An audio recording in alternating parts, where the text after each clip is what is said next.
Pada 11 Maret 1966, Brigadir Jenderal Muhammad Yusuf, Brigadir Jenderal Amir Mahmud, dan Brigadir Jenderal Basuki Rahmat diberi tugas oleh Soeharto untuk membujuk Presiden Soekarno membuat pemerintah untuk mengendalikan situasi yang terjadi di Jakarta.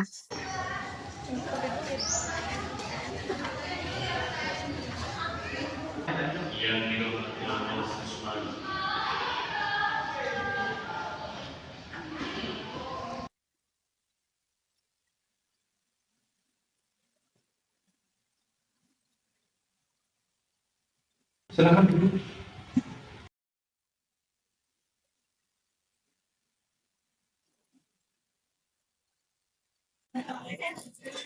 Kalian harus bisa menceritakan kepada Presiden Soekarno agar beliau bisa memberikan masukan kepada saya.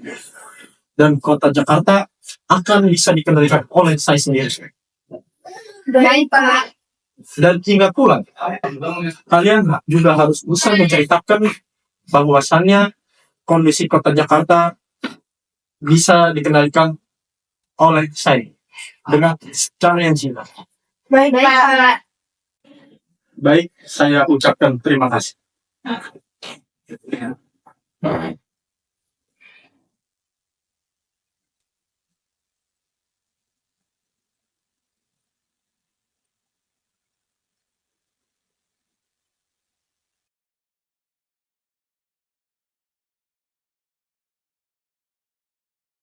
Setibanya di Bogor, ketiga brigadir tersebut menuju Istana Merdeka.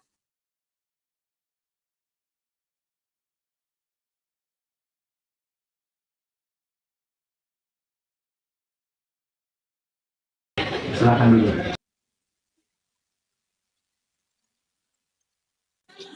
Saat ini kota Jakarta sedang tidak aman. Banyak mahasiswa melakukan demonstrasi untuk penumpasan PKI di Indonesia. Saat ini kota sedang kacau. Lebih baik kita mengadakan keamanan. Bagaimana jika kota Jakarta menjadi kembali oleh Jenderal Soeharto saja? Karena Jenderal Soeharto bisa mengendalikan situasi secara singkat.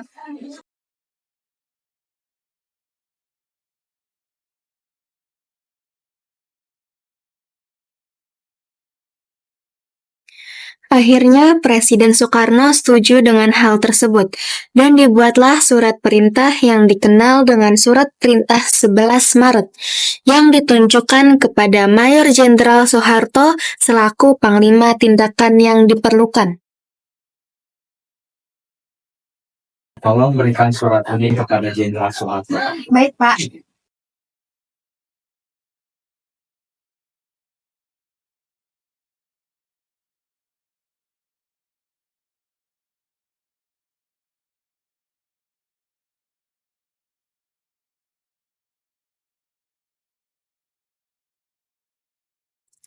Ketiga brigadir tersebut memberikan surat dari Presiden Soekarno kepada Soeharto melalui TNI AD. Setelah itu, Mayor Jenderal Soeharto mengendalikan kota Jakarta dari aksi demonstrasi dan permasalahan. Soeharto memberi perintah kepada Sujipto untuk membuat konsep pembubaran PKI.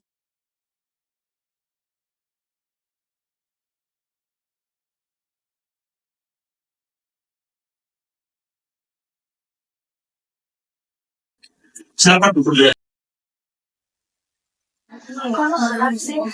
Sore Pak, saya Sugito. Selamat sore juga, Sujito. Saya ingin kamu membuat perencanaan konsep pembubaran PKI. Saya ingin PKI diselesaikan. Baik Pak, saya akan melaksanakan tugas dari Bapak. Sore Pak. Sore bukan. Terima kasih.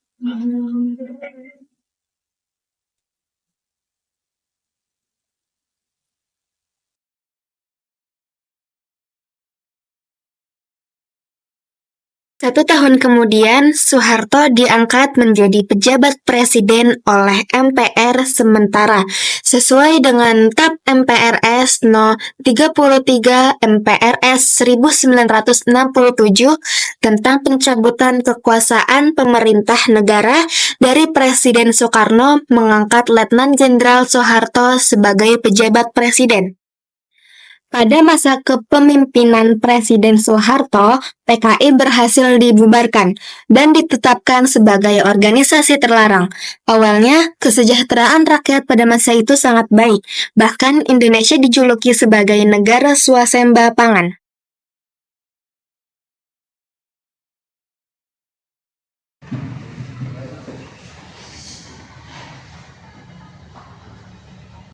Pada 15 Januari 1974, mahasiswa turun ke jalan. Mereka menggugat kebijakan rezim Soeharto yang terlalu mengedepankan pertumbuhan ekonomi, sementara pemerataan dan keadilan sosial diabaikan. Pada masa pemerintahan Joko Widodo, terjadi demo mahasiswa terkait 7 tahun pemerintahan Joko Widodo. Rekan-rekan sekalian, mari kita baca beberapa sejarah yang ada di depan kita. Beban kita adalah membebaskan rakyat dari penderitaan hidup sehari-hari. Beban kita adalah membuat rakyat yang menganggur untuk mempersilahkan kesempatan kerja dan membangun perekonomian yang tidak menguntungkan rakyat. Beban kita adalah meletakkan gandengan sesama generasi muda, memikirkan masa kini dan masa depan. Singkatnya, beban sejarah kita adalah menggalangkan keberanian rakyat untuk menyuarakan diri. Sekali kita mengelak, maka selamanya kita akan menjadi warga negara yang dikutuk sejarah.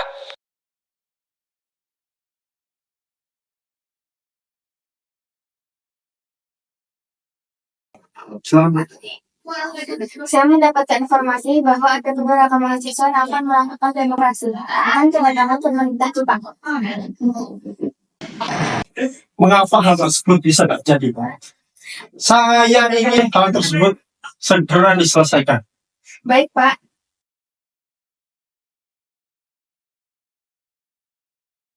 Tolak korupsi! Tolak moderasi.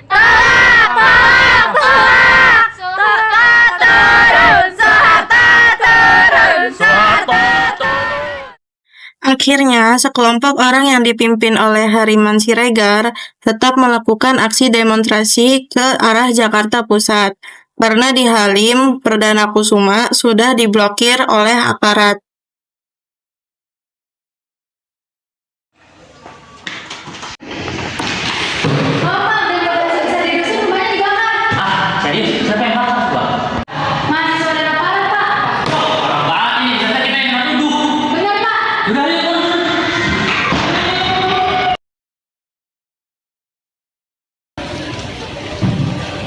Alisa dikit. Silahkan masuk. Silakan Bu.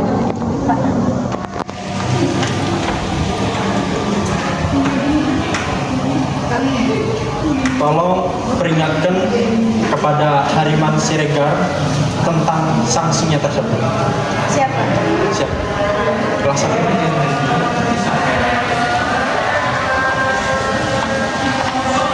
Aksi demonstrasi beruntut kerusuhan. Mendengar berita tersebut, Presiden Soeharto memerintahkan Ali Sadikin untuk memperingatkan Hariman Siregar. Hariman, keadaan semakin gawat. Siapa yang melakukan semua kerusuhan itu? Itu bukan karena kami, Pak. Lalu kalian kan yang ada pada saat itu? Ya memang sih, tapi itu intinya bukan dari perbuatan para mahasiswa, Pak. Izinkan kami untuk menyelidikinya di masyarakat, Pak. Hariman Siregar segera diadili dan dipenjara. Kerusuhan apa yang terjadi? Yang mulia, para mahasiswa hanya ingin mendemonstrasikan secara damai untuk menuntut pemberontakan kesejahteraan masyarakat. Terima kasih. Bagaimanapun juga saudara akan tetap dihukum. Saudara Hariman Siregar dengan tuduhan atas dasar Kerusuhan pada tanggal 15 Januari 1974, hakim memutuskan terdakwa dijatuhkan hukuman 6 tahun penjara. Sidang ditutup. Yang mulia, yang mulia,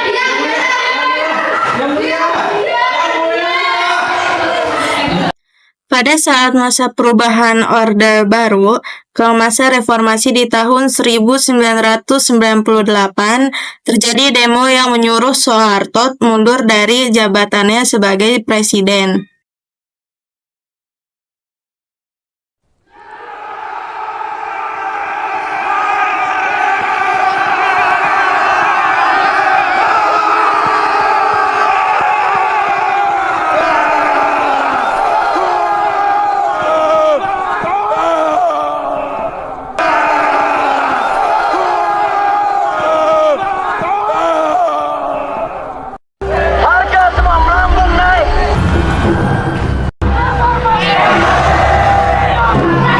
Kita berdiri di sini di hadapan mereka untuk menyuarakan apa yang menurut kita benar.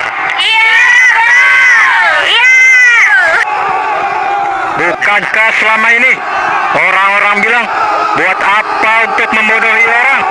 Iya benar. Barang siapa yang berjuang bersamaku pada hari ini, maka dia akan menjadi saudara pemersatu. Iya betul. Iya betul.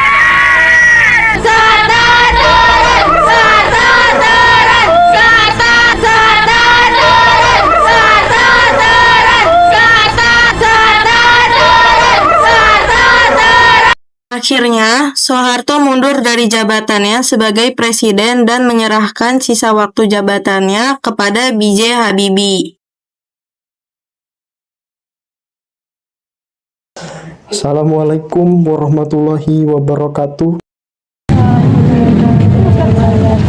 Sejak beberapa waktu terakhir, saya mengikuti dengan cermat perkembangan situasi nasional kita, terutama aspirasi rakyat untuk mengadakan reformasi di segala bidang di kehidupan berbangsa dan bernegara. Atas dasar pemahaman saya yang mendalam terhadap aspirasi tersebut dan terdorong oleh keyakinan bahwa reformasi tersebut perlu dilaksanakan dengan secara tertib, damai, dan konstitusional demi terpeliharanya persatuan dan kesatuan bangsa serta kelangsungan pembangunan nasional.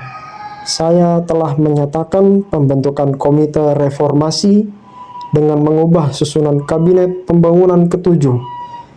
Namun, demikian kenyataan hingga hari ini menunjukkan Komite Reformasi tersebut tidak dapat terwujud karena tidak adanya tanggapan yang memadai terhadap rencana pembentukan komite tersebut dalam keinginan untuk melaksanakan reformasi dengan cara sebaik-baiknya.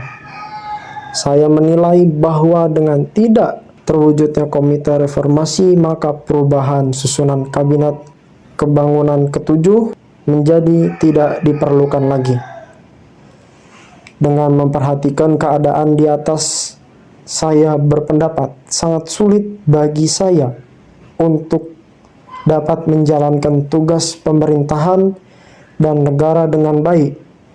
Oleh karena itu, dengan memperhatikan ketentuan pasal 8 Undang-Undang Dasar 1945 dan setelah dengan sungguh-sungguh saya memperhatikan ketentuan pandangan pimpinan Dewan Perwakilan Rakyat dan pimpinan praksi-praksi yang ada di dalamnya, saya memutuskan untuk menyatakan berhenti dari jabatan saya sebagai Presiden Republik Indonesia. Terhitung sejak saya bacakan pernyataan ini pada hari Kamis 21 Mei 1998.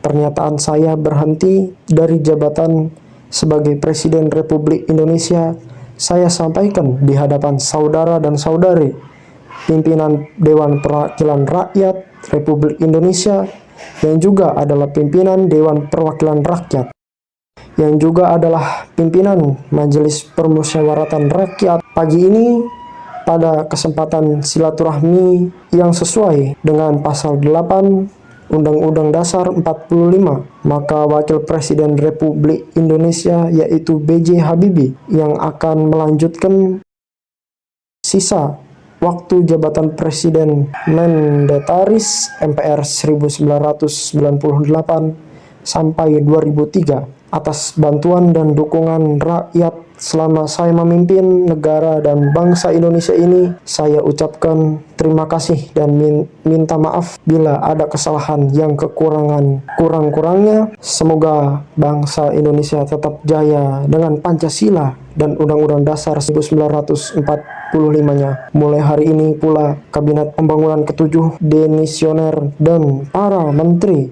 saya ucapkan terima kasih. Oleh karena keadaan tidak memungkinkan untuk mengucapkan sumpah di hadapan Dewan Perwakilan Rakyat, maka untuk menghindari kekosongan pimpinan dalam menyelenggarakan pemerintahan negara, kiranya Saudara Wakil Presiden sekarang juga agar mengucapkan sumpah jabatan Presiden di hadapan Mahkamah Agung Republik Indonesia.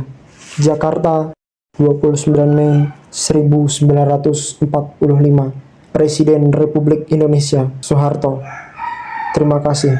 Setelah penyerahan kekuasaan, B.J. Habibie diangkat menjadi Presiden Republik Indonesia pada tanggal 21 Mei 1998. Sebelum mengakui jabatan presidenan, saya akan melakukan kegiatan konstitusional sesuai ajaran agama saya. Beberapa tahun kemudian, B.J. Habibie mengundurkan diri pada tanggal 20 Oktober 1999 dan digantikan oleh Abdurrahman Wahid dengan masa jabatan pada tahun 1999 sampai tahun 2001.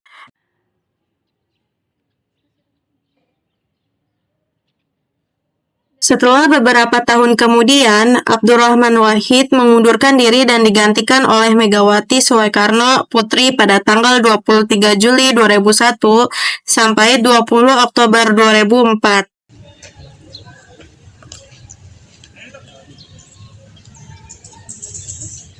Beberapa tahun kemudian, Megawati Soekarno Putri mengundurkan diri dan digantikan oleh Susilo Bambang Yudhoyono pada tanggal 20 Oktober 2004 hingga 20 Oktober 2014.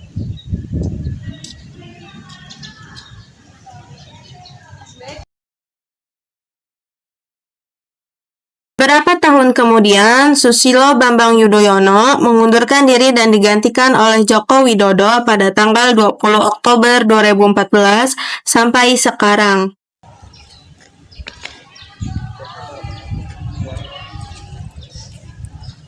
Setelah demo, 7 tahun pemerintahan Joko Widodo Indonesia menjadi aman.